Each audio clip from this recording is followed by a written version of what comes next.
Vamos de inmediato a otro tema, porque el presidente Gabriel Boric va a promulgar hoy en una ceremonia en el Palacio de la Moneda la llamada Ley Karin, que modifica el Código del Trabajo en materia de prevención, investigación y sanción del acoso laboral, sexual y violencia en el trabajo.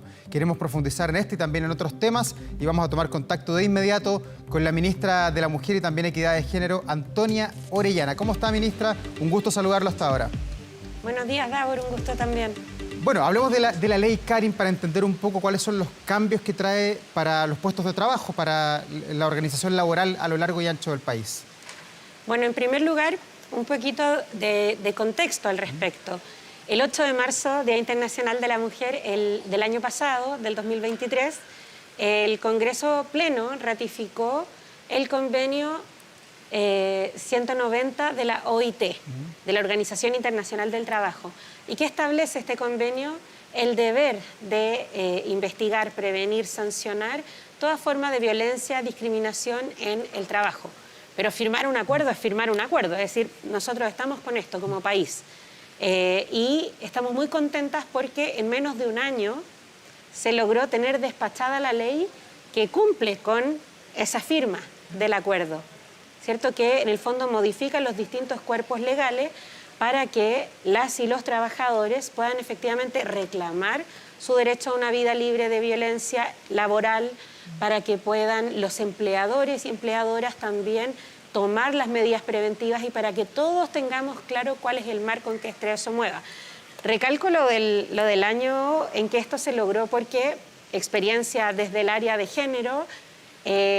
Chile firmó hace bastante tiempo la Convención para la Eliminación de toda forma de violencia contra las mujeres y el protocolo facultativo, es decir, lo que hace carne.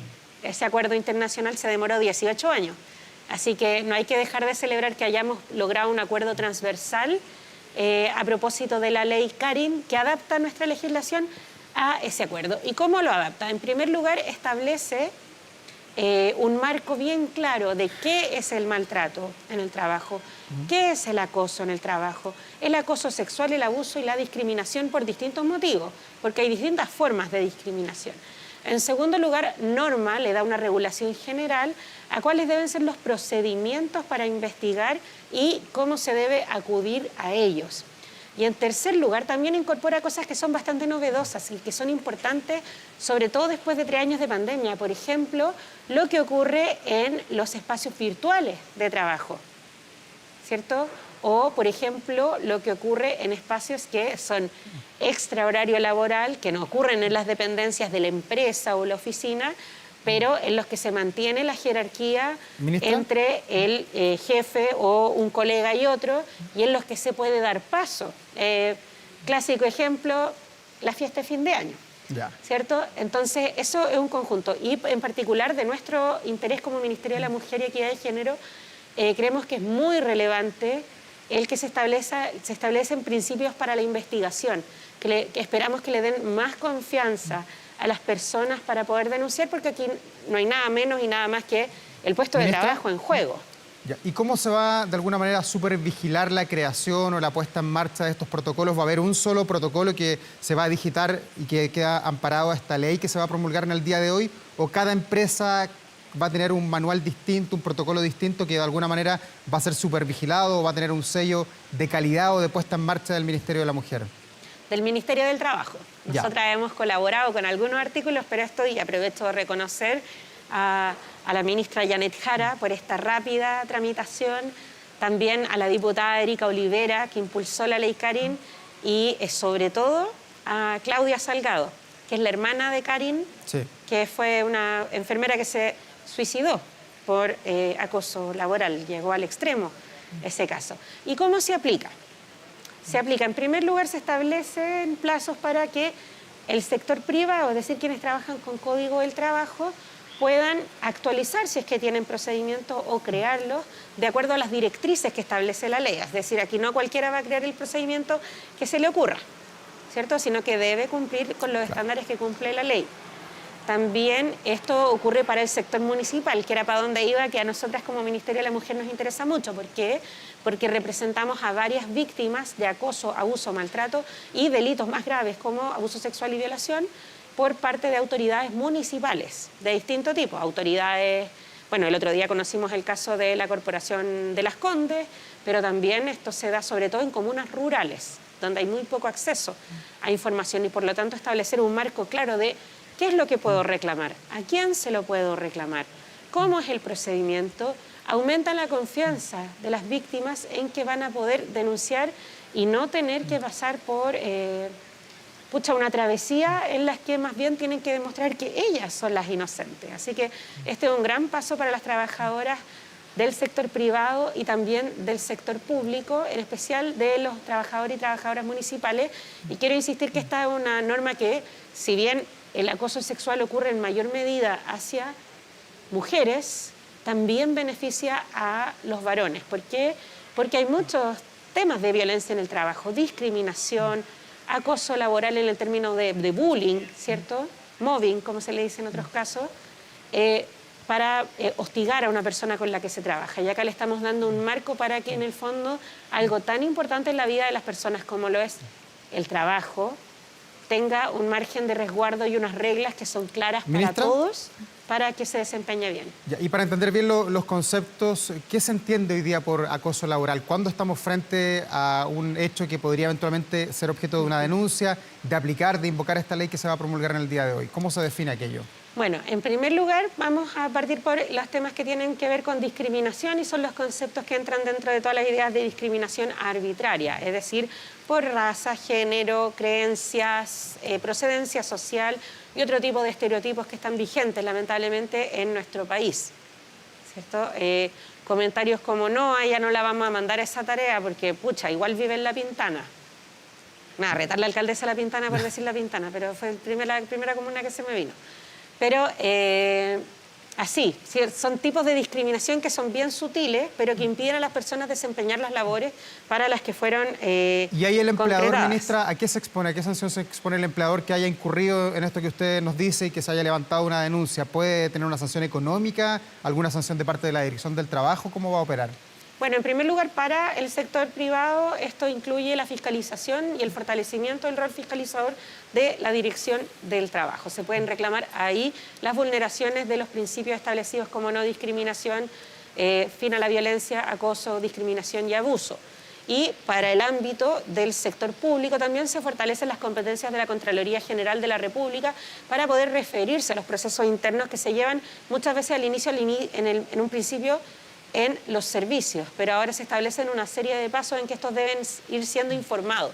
Y sobre todo para el sector público, Davor, quisiera especificar que hay algo bien importante, sobre todo para los municipales, que es que puedan tener acceso a la información del sumario. Ciertas regulaciones sobre que les vayan contando cómo va el proceso, porque muchas veces las personas denuncian bajo la normativa actual y no saben más del tema hasta que les llega el documento que dice no al lugar. Se acabó, ministra, el asunto. Y usted ha hablado de los municipios, pero el Estado como empleador también tiene que aplicar esta ley de manera inmediata. Usted, por ejemplo, que está a cargo de un ministerio, todo el aparataje estatal, el MOP, el Ministerio de la Vivienda, todos tienen que aplicarlo, ¿no?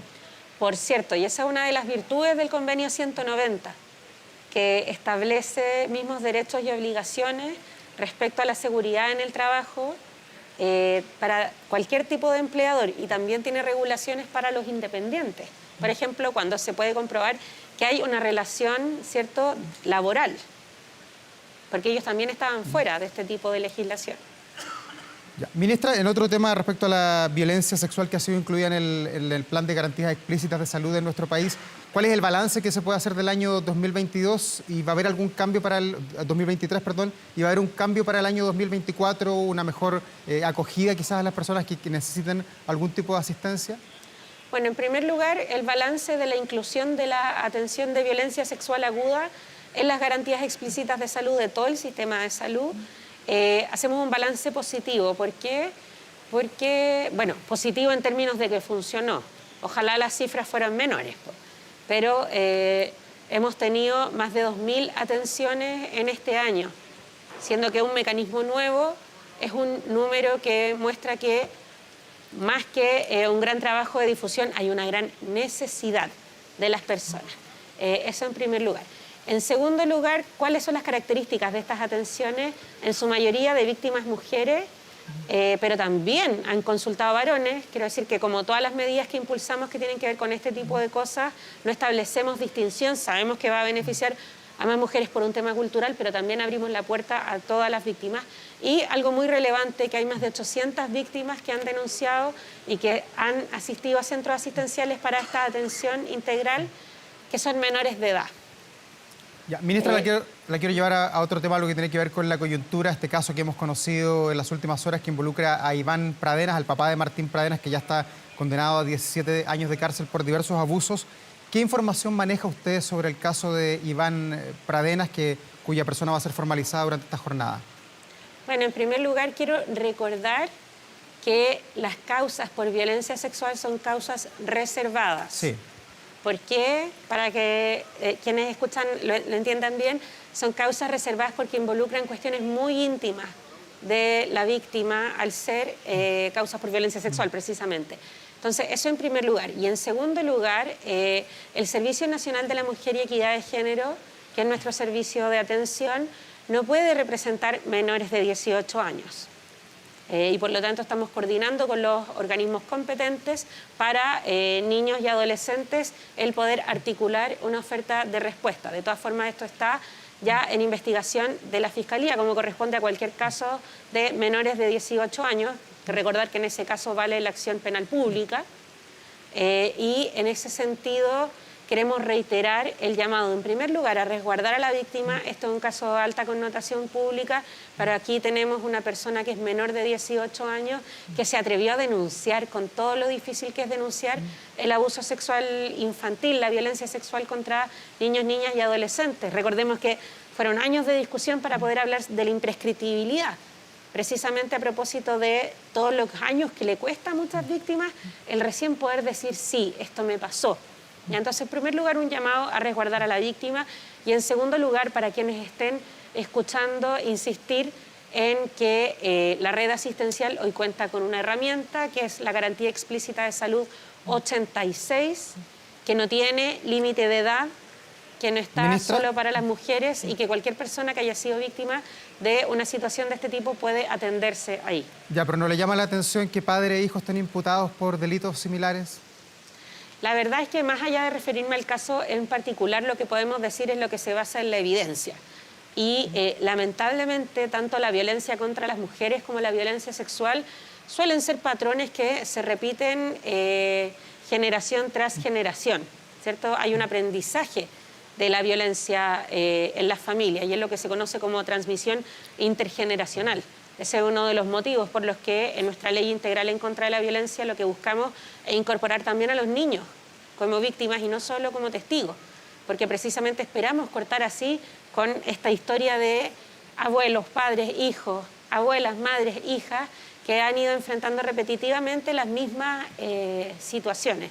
Entonces, sin hacer un juicio previo, lo que sí puedo decir es que mirando los casos globales, esto no es algo que sea muy particular. Ya. Ocurre. Ya. Ministro, usted está hasta ahora ahí en el Palacio de la Moneda. ¿Están más tranquilas las cosas ahí en Palacio, aprovechando más que usted es miembro del comité político, luego de lo que pasó ayer con el ministro Carlos Montes, que fue rechazada su acusación constitucional? Bueno, en primer lugar estamos acá recibiendo a las invitadas, sobre todo organizaciones de mujeres trabajadoras, sindicalistas y empleadores también, empresarios, para celebrar que vamos a promulgar esta ley Karin, que va a entregar mayor dignidad y seguridad en el trabajo para prevenir la discriminación, el acoso y el abuso. Y en segundo lugar, por supuesto, que al menos de mi parte, y ayer justo estábamos en la testera y le estaba mostrando al ministro Montes un mensaje que me mandó mi mamá, que es Montes Lover, desde mucho tiempo, porque somos de la Florida, que me decía, me alegro mucho, mándale un abrazo, y la verdad es que yo creo que esa es una sensación que es bastante extendida, que esta era una acusación infundada y que todos vamos a seguir acompañando al ministro Carlos Montes en el cumplimiento de esa gran meta, que es el plan de emergencia habitacional, que para las mujeres además es especialmente importante porque un 70% de los subsidios se otorgan a mujeres, jefas de hogar. ¿Y eso trae tranquilidad al Palacio de la Moneda o todavía siguen de alguna manera agitadas las aguas a raíz del otro caso mediático que es el del general Ricardo Yáñez, donde hay personas, por ejemplo, de su partido, como la diputada Lorena Frías, que dicen es insostenible la situación del general, debe salir a la brevedad? ¿Usted cómo observa este caso? Los parlamentarios y parlamentarias, por supuesto, que tienen la libertad de poder emitir su opinión, es su rol como representantes electos. En este caso, todo lo que tiene que ver con seguridad interior está radicado en el Ministerio del Interior, en este caso en el ministro subrogante Manuel Monsalve, que ya ayer se refirió a la cuestión explicando también que aquí estamos actuando como ejecutivo, que hay una decisión que ha tomado un organismo autónomo y que debe cursar según ese organismo autónomo, la Fiscalía, lo determine. Ya, pero hay una contradicción en el gobierno entre el apoyo que le ha entregado a Carabineros y la situación que hoy día tiene el general director. El apoyo a Carabineros es un apoyo institucional. Trabajamos día a día por la seguridad de las personas. En nuestro caso, trabajamos día a día con las personas que están en el 149, con los carabineros que están en las salas de familia. Carabineros es mucho más que una o dos personas. Y en ese caso, por supuesto que hay que distinguir entre la institución y las personas que están enfrentando de manera particular un proceso. Y en ese sentido, insistimos, tal como lo ha dicho el subsecretario Monsalve, no son cuestiones dicotómicas. Ya. Ni siquiera por todo lo que pasó en el estallido y la posición que tuvieron quienes hoy día están en el gobierno en aquella oportunidad. O sea, no sé si me lo preguntas por mí, pero no. O sea, usted y otras personas que están ahí en el gabinete del presidente Boric también en cargos de alta responsabilidad hoy día. Bueno, yo personalmente fui crítica del actuar en esos días. De hecho, mi hijo quedó con una broncopulmonía de tanta lacrimógena que nos llegó en el barrio, pero eso no quiere decir que yo no entienda que en el día de hoy tenemos que trabajar, y los chilenos así nos lo demandan, por mayor seguridad, por una articulación de los servicios, porque quienes trabajamos con víctimas, trabajemos por quienes hacen el refuerzo de la ley en las calles, y que por supuesto si un organismo autónomo como el Ministerio Público toma una decisión de formalización, está dentro de sus atribuciones y como parte del reparto, ¿cierto?, democrático de las diferencias dentro de los poderes del Estado, debemos respetarlo. Ministra Antonia Orellana, muchas gracias por esta entrevista, que resulte todo bien allí con la promulgación de la ley Karin y que se empiece a implementar pronto a lo largo y ancho del territorio. Que esté muy bien. Así esperamos. Muchas gracias, David. Gracias, buen día.